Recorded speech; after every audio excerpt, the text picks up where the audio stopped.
So we need a full-fledged process, and we worked very hard on the day after, and I totally share this sequencing.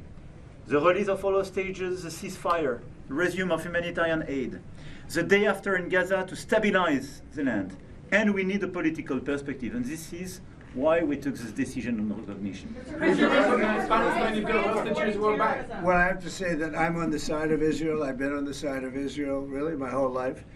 And we are going to get a solution, and it's going to be a solution, hopefully, that's good for everybody.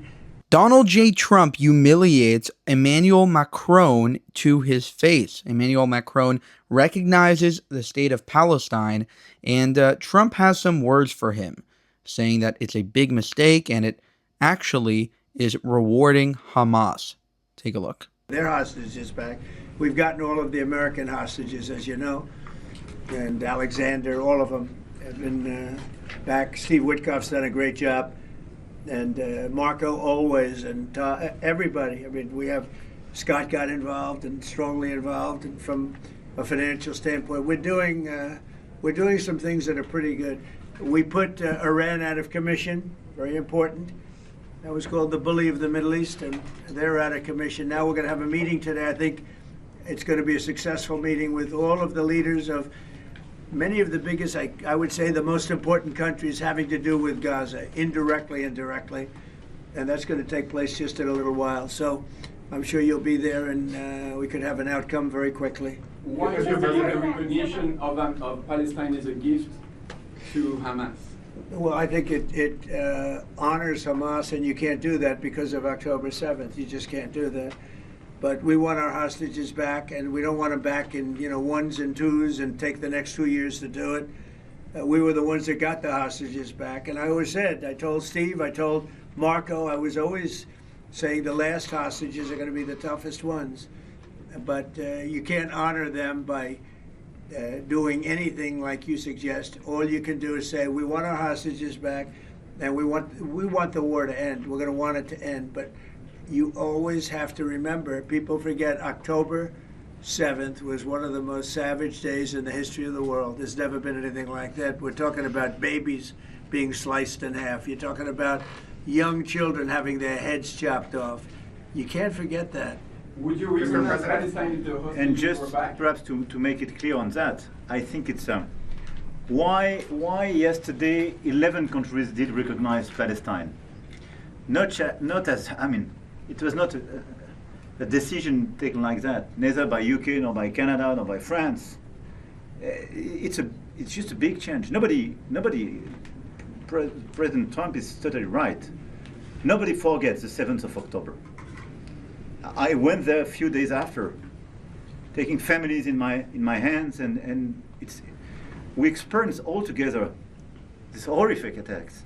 And by the way, we lost a lot of French people in these terrorist attacks. But after almost 2 years of war, what is the result?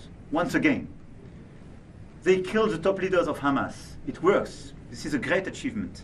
But at the same time, you have as many Hamas fighters as you had the first day.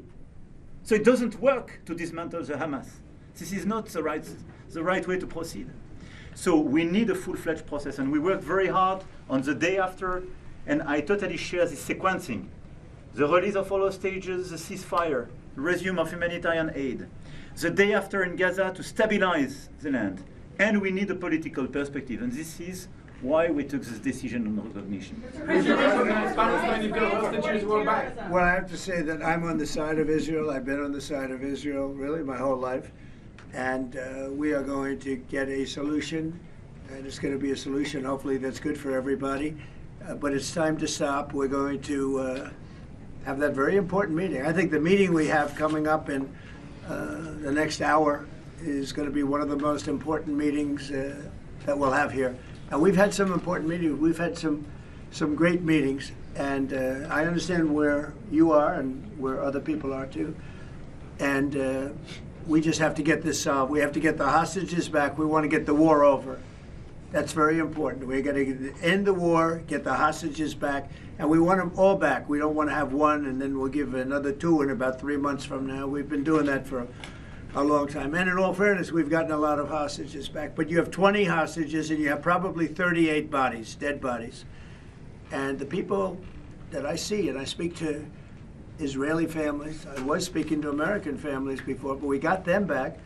But I speak to Israeli families, and they want the son who died, they want their dead son back as much as though he were alive.